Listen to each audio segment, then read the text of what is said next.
welcome everybody to this Thursday morning shipper update. I'm Zach Strickland here with Chief Economist Anthony Smith, and it's Thursday, Anthony, so that means one thing, right? That's right, one thing and one thing only. This means it's time for initial jobs claims. I got updated this morning showing that there were 185,000 individuals that filed for unemployment benefits over the last week. And this is going to be the 9th consecutive week that there has been under 200,000 applicants for initial jobs claims, really showing how tight the labor market is and really the last stronghold for the economy. I mean, earlier on in the year, I was, saying, hey, this might be the last stronghold, and it's turned into the last stronghold because we see inflation's going up more and more. We're seeing that there's just so many headwinds going against consumers. There seems to be some alleviation in hospitalization rates from COVID-19, so that's a huge saving grace. Cross my fingers that there's not going to be another variant or surge throughout this spring season, so that's going to be on the watch for sure, but it's just nice to have that one less thing really kind of impacting a lot of people's day to day. And so when we're looking at initial jobs claims, we also saw that not too long ago there was a revision that really kind of took into account a seasonal variables for the revisions of showing, hey, there's just different variants kind of going on. So from 2017 to 2022, there was just a complete shift and overall how they're going to be counting and really applying some of the seasonality metrics into the initial jobs claim. So that's really kind of caused these numbers to become a lot lower. So I think some of the revisions brought them down by 5,000 or more. So when you're looking at these initial jobs claims, and you're saying, hey, these are a lot weaker because typically we'd like to see it under 250 or around that number. Now we're looking at under 200, levels that we haven't seen since the 1960s. It's really kind of showing that new revision has taken place. And last week when chatting with Michael Vincent, we were talking about how the thing to really kind of take note of really right now it's just a direction, because now it's just a new revision, it's a new formula kind of being put in. Now I'm just looking at the direction that it's going in. Where is it moving on a consecutive basis? Are there going to be 3 consecutive movements upwards at a very staggering rate?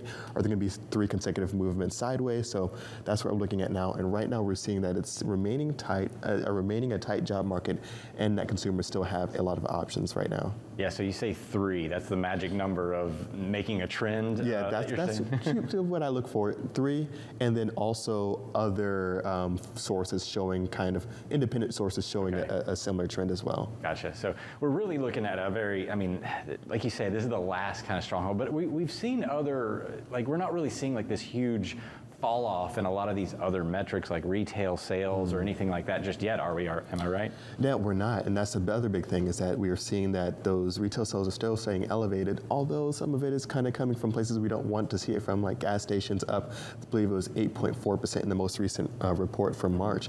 But when we're looking at overall retail sales still staying elevated, showing that consumers are still spending, unfortunately not spending on where they might want it to. And so we're looking at other reports like personal consumption expenditures, consumer spending, which we'll get updated early next week, so we're going to dive into that one as well. We are seeing that shift in full effect, definitely showing that there has been a start for more goods versus services. Talking about just now 3. I don't know if this is going to be one that we're going to wait for 3 months to hit, because we're kind of already seeing it. We're seeing it in some of the volumes data. We're seeing it in what's happening in retail sales, where there's a downward movement in retail sales for non-store retailers on a consecutive month-to-month basis. And so we've seen back-to-back months of downward movement for non-store retailers, but the staggering drops that we've had of over 3% and things like that, that's telling when you start to kind of count into where money is being put. Especially when obviously the inflationary pressure means that you're spending more to get less. Right.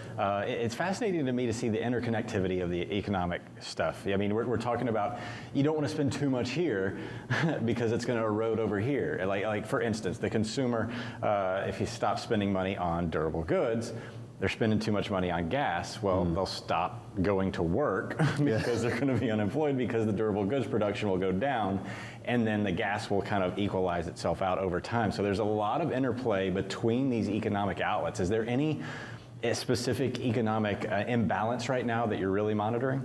Besides that big inflationary one, that's for sure.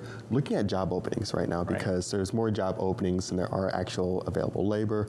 And so that's going to be one of those areas where it's just like, there's so much need Right. for these people that don't exist. And so that's going to be one of the areas to watch closely, because once we start to see some of those job openings start to go down, Right. that takes away from people's optionality to trade up into a higher paying role.